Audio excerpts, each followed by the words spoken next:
going to be talking about, which is today, we're going to be talking about Congress. Tuesday, we're going to be talking about court. And Wednesday, we're going to be talking about president. President makes laws happen. Court is kind of more of a complicated situation. If someone's, I'll just say it's a little more complicated. When it comes to that, I'll talk about that. And then Congress is, they make new laws. So that's what we'll be talking about today. And the first thing we're going to be doing today is we're going to be talking with me just about what Congress really does. And then we're going to be and then Marissa is going to read us a book. And then we're going to have a special guest that comes. And you might know who it is, or you might not, but we're going to have a special guest coming from Mountain View. So let's, so Marissa, yeah, please. So today we're just going to be talking about Congress. And so as you see, Congress writes new laws. And there are 435 representatives and 100 senators. Altogether, there are 535 people in Congress, which is crazy. But so yes, and let's say you want to have a law that you want to make. Let's pretend there's a law that says kids can have ice cream forever. They can become. Someone wants that law to happen. They can go to Congress and ask for that law to be made, and maybe that it might just happen. So Congress makes new laws. And then, okay, let's see. So now that you know a little about what Congress does, I'm going to show you a video of what Congress, of a person who was me interviewing that we did later from today actually. So Mom, go ahead and hand it over to the video on Celeste and me. All right, getting ready. I'm going to share my screen and we will watch Mary's interview at the Capitol with someone who works with somebody in Congress. Here we go. At the Cannon Government Building where Anna Eshu's office is at. And Anna Eshu represents Silicon Valley, and so we're just at the building and we're going to talk to Celeste. And I just have a few questions for you. What are the parts of your job that are difficult and what parts that are fun? Yeah, I mean, working in Congress is very fast-paced. Things are happening all the time, especially in DC. You know, we're right next to the Capitol, so things are constantly changing. Every day is a new challenge. The vote schedule, you know, it's unpredictable, but it's exciting. That's the best part of the job. So it's like sometimes it's hard, but that's also the best part because every day is a new challenge. Okay, so I've heard there's underground tunnels that take you straight to the Capitol. Mm-hmm. Have you been in them? Yes, I've been in them. Yeah, we definitely travel through those tunnels whenever you know, we have to get to the Capitol or other. It also connects to other buildings. Like under Longworth, there's a Dunkin' Donuts everyone goes to. What is a law that you're working on? Congresswoman Eshu has a lot of different priorities. She works a lot in the health space because she's the health subcommittee chairwoman for energy and commerce, which is a big job. She also works a lot in technology because of the Silicon Valley, but she has a very diverse range of legislation that she is really passionate about. It was really nice talking to you and asking you questions. It's an honor and a privilege. Well, thank you.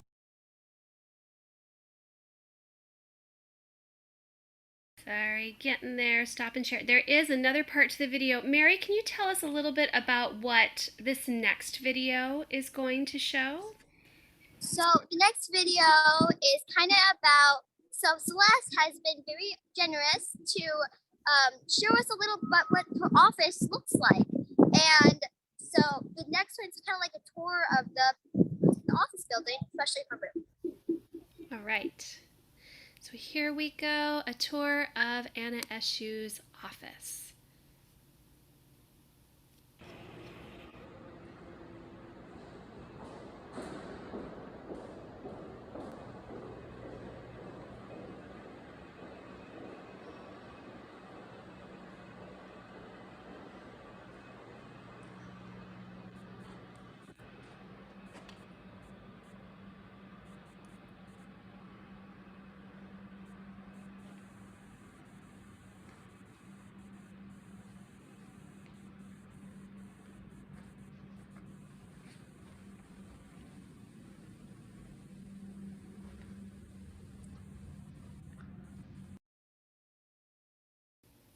Okay, back to Mary. So I've got to talk about one thing. So Congress is a lot like because Congress kind of makes laws for the whole entire United States. So Congress, there's also smaller forms of cities. So for instance, the Mountain View city, what's it called? City Council. Mountain View City Board or City Council. City Council. And the Mountain View City Council is a lot. It technically is the same thing as Congress. It's just in a different form, and it makes new laws for the city. So, for instance, the City Council, Mountain View City Council, makes new laws for Mountain View and just for Mountain View. So and we'll also go over what there's also courts in Mountain View in cities, as there also is in US, and not as so much as residents, but the police are also kind of like, president is like the president in a city instead of the United States. Anyway, so now we're gonna read a book and it's about, so there was this law that was made passed called Title IX, and before this law, girls weren't able to play sports.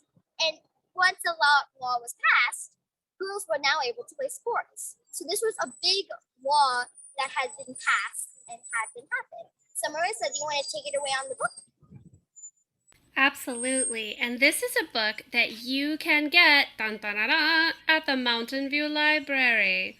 So a quick video on that first. Hold on, let me just make sure I've clicked all the right things, and I have. Here we go. Right now I'm at the Mountain View Library and I'm about to go and check out some books.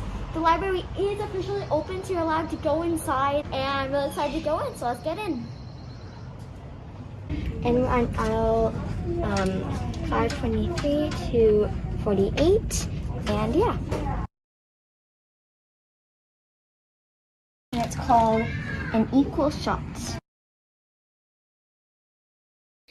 Okay, so as we have been talking about Congress and how Congress makes laws, the book that we're going to read is about one of the laws made in Congress that had a huge effect and change on half of the people living in America, that half of people being women living in America. So let's read An Equal Shot: How the Law Title IX Changed America by Helene Becker and illustrated by Dao Fumiruk. It takes just 3 words to say, "It isn't fair," and only 4 to say, "We'll fight for you." Now, looking at these 2 pages, what do you think is feeling unfair? You can raise your hand if you have an idea of what are they talking about here. Tom, go for it. What do you think? I think they're talking about how girls wouldn't be able to play sports. You've got it. So before Title IX became a law, oops, sorry, screen going crazy. Girls were not allowed always to play sports in school. Only boys could. So here we see the Capitol, which is where Mary is right now. And we see 4 women who we'll learn about later who helped make this law happen. But it took 37 words, drafting the bill that would be voted into law by Congress. So here's what it looks like inside Congress, where all the representatives from the 50 states in America sit and make decisions and discuss things to change America forever. Equal rights for women. These 37 words, they weren't in the Declaration of Independence, That was the document, it's here on the left, that said, we are America, we're our own separate country and we don't belong to Britain anymore. Or the Constitution. The Constitution is a list of the supreme laws, the big laws of America, things like freedom of speech. These 37 words, they can't be found in the Gettysburg Address, a very famous speech made by President Lincoln, or the Emancipation Proclamation, which was what the law that allowed slaves to be freed in America. The 37 words, they are in a law called simply Title IX. And it looks like 1X. Anybody know what we call numbers when they're written like that? Ones and X's? Yeah, Kabir, go ahead. Roman numerals. Got it. So that is the number 9 in Roman numerals. Here are those 37 words. No person in the United States shall, on the basis of sex, and when they say that, they mean gender, like what is someone's gender, be excluded from participation in, be denied the benefits of, or be subjected to discrimination under any education program or activity receiving federal financial assistance. So this law was put into action on June 23rd, 1972. Before then, women didn't have this protection. Before then, before Title IX, women could be fired from certain jobs if they married or got pregnant. Before Title IX, girls could be denied the chance to play sports. And think of what the Olympics would be like without women, right? We need all the people to be enjoying sports together. Before Title IX, girls could even be prevented from becoming doctors, professors, or scientists simply for being girls. Title IX changed that. Once the law was passed, girls had to be treated the same as boys, and women the same as men. Today, no American can be held back from living out their dream because of their gender. Girls can grow up to be astronauts and boys to be nurses. Women can be doctors and archaeologists and electricians, and men can be caregivers and teachers and flight attendants. Title IX's 37 words taught us a simple truth. Words have power. Words can right wrongs and create justice. Words can change the world. Your words can change the world. What will they be? And then just a quick look at the 4 women behind this. Title IX is one of the most influential laws in American history. It was designed mainly to give girls and women more equal treatment in education. It did much more. So we have these 4 incredible women. First is Patsy Mink. And Patsy Mink, first of all, was the first woman of color and the first Asian American woman to be elected to Congress. When she was young, she faced discrimination because of both her race and her gender. She served 12 terms in the House of Representatives. And in 1970, her daughter was refused admission to Stanford. Our Stanford here in the Bay Area said no to her daughter simply because she was a woman. So Patsy Mink was angry, and she wouldn't let her daughter suffer discrimination the way she had. Then we have Bernice Sandler, who was a professor at the University of Maryland, and she kept getting turned down for full-time jobs. She was told, "You come on too strong for a woman."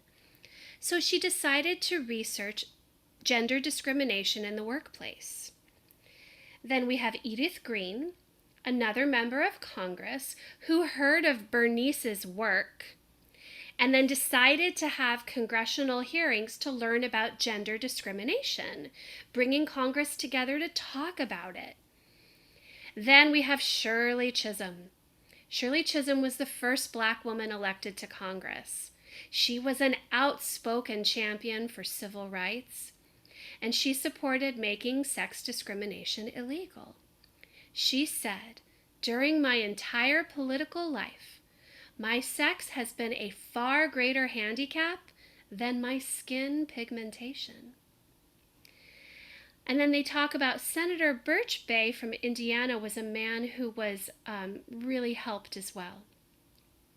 So together, they helped bring this before Congress, and then it was the law was passed and signed by the president at that time. And our last page here talks a little bit about what the law did. It allowed more women to attend college, more women to enter political office, more women to take on higher positions in business, and many, many, many more girls and women participated in sports. Today, Title IX has opened the doors for girls and for those who identify as LGBTQ. It made the United States stronger, but there's no guarantee it will survive. So we have to keep making sure that we say how important it is. And there's still more work to do. American women still face pay discrimination, meaning that many women are paid less than men to do the exact same job. Only 24% of Congress is made up of women.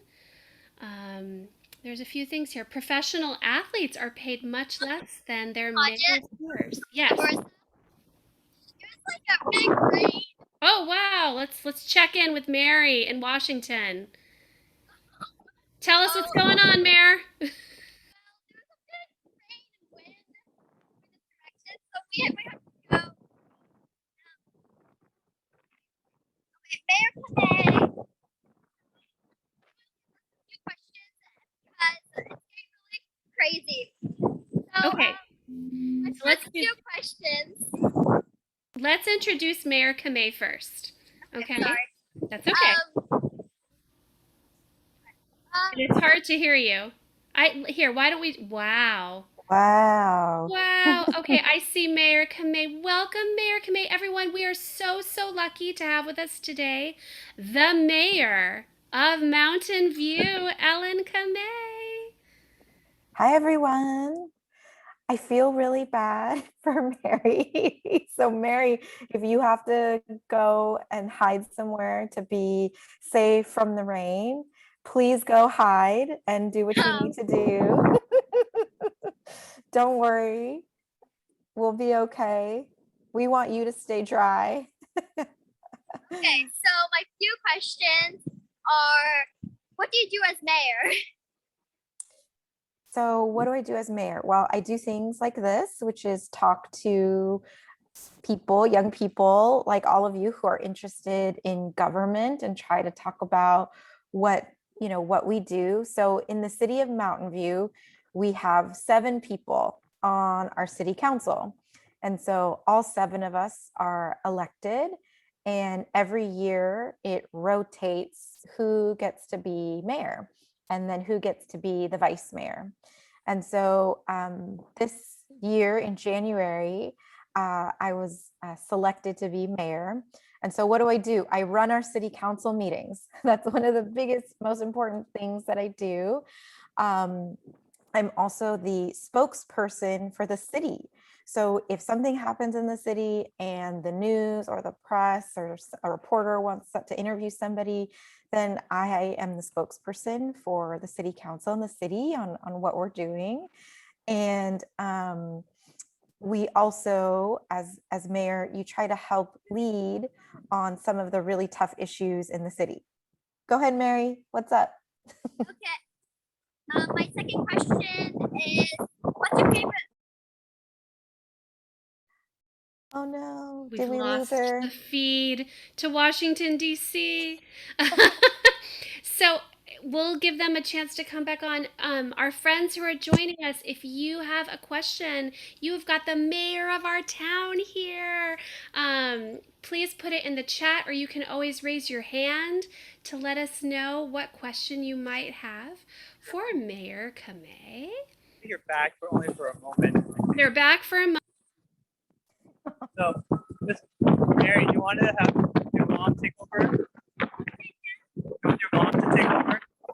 Marissa, do you mind if you take over? Yeah, no problem. I got it. You guys be safe and take care and get dry. So, I'll ask a question then. So, Mayor Kamei, what is something that the city council is working on right now that just feels really important to you? So one of the things the city council is working on right now is doing a pilot for it's called a guaranteed income program. So we all know that where we live can be kind of an expensive place to live. And so the city has been looking at ways to make sure that everybody has opportunity. And so I think one of the things that Marissa was reading in the book is, women especially, and women of color, we don't always get paid the same amount as men. And so the guaranteed income program is just another way to help people who maybe aren't making enough money in their current job or situation, to be able to help them each month with, we call it like a stipend. So I would say maybe some of you get an allowance every month. So it's kind of similar to an allowance, and that allowance helps you kind of get those extra things that you need in your daily life. So the guaranteed pilot income would be something similar that the city is working on, for a lot of families and families who have kids like you. So I think that's something really important that the city is working on. That is awesome. Other questions? Anybody else have a thought in mind for Mayor Kamei? You could chat it to us. You can raise your hand and speak out. I have a question. If you're interested in becoming a mayor of a city, what do you do? How did you get there? Sure. So, well, one of the things I did is I worked in Washington, D.C. actually. So when I see Mary there in the Capitol, I used to work in the Capitol. So that was one of my very first jobs, because I wanted to learn more about law, how the laws are made, and what it takes to get them, signed into law. So that was one of the things I did. But when I was about maybe the age of all of you, I ran for city council or student council. So as part of my elementary school, I was part of my student government. And I think that was like a really great way to start and see, at that time it was just trying to help out my classmates, help out my school. But that's really what started getting me interested. And then I did it in high school and I did it in graduate school. So I just was always interested in being involved in community service. So that's how I first started. And I think doing that to see if you like it is a really great way if you're thinking about maybe you want to be mayor, or doing like an internship, right? Or working in places where there's government happening are really good, because maybe you think that you're going to like it and you don't like it, and that's totally okay, right? But I think before we do some things, sometimes it's always like good to try. And so that's what I did to help me become mayor. And then I think I did a lot of student clubs, I did Girl Scouts, I did a lot of community service. And I think that's what got me interested too, is being mayor isn't just being an elected official, it's serving your community. And it's a really great way to help other people who might not be able to have the time or the energy or the capacity to do it. So I'm happy to do that for them. Thank you so very much, Mayor Kamei. I'm sorry that that the weather interfered with what we were doing. We're so grateful to have you. One last moment. Any questions for our wonderful mayor?